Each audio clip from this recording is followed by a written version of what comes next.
I went inside in 2003. Okay. I come home in 2013. It's a decade. That's a generation. Wait. Say that again. I went in 03. How old were you? I was what was I? 26, 27? You was born in 75? Yeah. Yeah. Yeah. Well, because my mama had just died. Yeah. She died before I went in. Because I was thanking God that she didn't see me go in, because that would have broke her heart anyway. And when I went in, it was boost. Where you at? Mm-hmm. When I come home, I remember my sister picked me up. We riding down the street. I saw the world, literally, because I'm looking out the window. I ain't been out looking out the window. And the world was like this. And I asked her, I said, well, why everybody looking down? What they doing? She said, oh, they looking at their phone. I said, so everybody getting a call at the same time?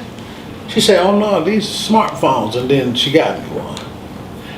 And I didn't think they were so smart.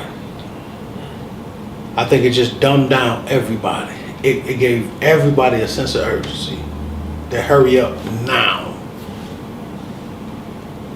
So in 10 years, I watched that change. And then to watch just from last.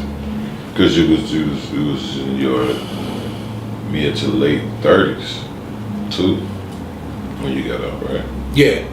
Yep, I was in my 30s. But But even when I went in, you was in your late 20s when you went in. When I went in. Right, and when you got out, I was in my late you 30s. said 10 years, right? Yeah, 10 years so later. it was like 37, 38. About 37, 38, yeah. Right, so I got out right before my birthday. 29, 30, Oh, I was 31, different. 32, 33, I was 34, 35, 36. You was inside, and The world was still moving. it was going, and it was going at Mach speed. Yeah, at a fast pace.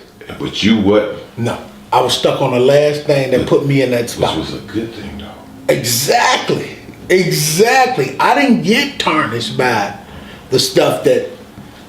Not quickly. Not quickly. They got us all. Yeah, it got us all. But I didn't get. But then by the time I did get it, I had already got it though. Yeah. By the time I did get it, I'm like, nah. Yeah. I tell you, I still roll Android. Everybody, well, you ain't got no iPhone, so I don't have no business. What I need it for. Do you think that because I call it the world, right? Because it's www dot Yeah. World Wide What? Web, Yeah. right? So biblically, or whenever you say worldly, or thinking like the world, to be able to see what's going on in the world, it's so attractive. We want to see. It's a little different than hold your head up and just looking around. That's the difference between us then, because us then, we mind our own business. We understood what was going on in our community. We might hear about some shit that been on the news. Yeah. When we come in at night to see the news, but it ain't really, we wasn't exposed to all the bull that's going on everywhere. But is it Distractions. we Really were paying attention to what was going on around us in our community, because we didn't have no choice. You have to know where a payphone at. Yeah. Like that is something like that. I need to know where a payphone at, and I need a couple quarters because I'm over here. Yeah, I got to keep them on me at all times. Because I'm in the neighborhood where that's what I need. I need some quarters in a working payphone, because it might go down. We talk about teenage. It wasn't this as a teenager, and seeing everything that's going on everywhere else. Soon as we take the phones down, we're in our real world. But what? Cause see, even with the phone and seeing it, whatever, I think that falls on the character of a person or who you are and what you've been through. Because nothing nobody doing can influence me to do nothing. No, but everything, you don't have to be on social media at all. Yeah. And your head's still down, because You ain't got to go to the library and go through the table of contents because you can Google it. Right. If you want, you ain't got to go to the mall. Right. You can order it. Right. You ain't got to go to Kmart's to get a ring light. You can just. Insta life. People ain't calling you on the phone. They texting you. Yeah. Like the whole life, they made it where we can't even pay bills sometimes without. They done conditioned us. Yeah.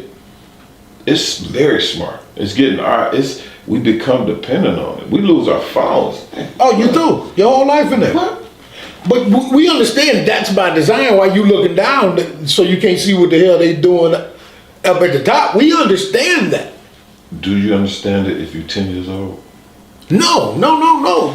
You have to. Now you're 10 and you got parents that's in their 30s around the time when you was getting out or something like that. Mm-hmm. And they got to raise a 10-year-old right now in this. How do they do it? How do we keep them focused or unplugged from what is it, or is it just too late? We need to figure out how to. No, I don't even think it's unplugging them, because one thing I love is evolution. Mm-hmm. Everything has some good into it until you abuse it. There's good in this smart if you use it the way it's supposed to be used.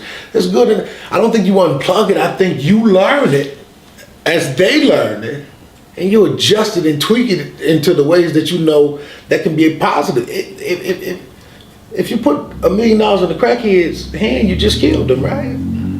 You just killed him. So I would rather ration him $1,000 a month with a bit of counseling and whatever, and talking to him, or just being his friend, and just giving that $1 million at all times. So I think we join in instead of unplugging them.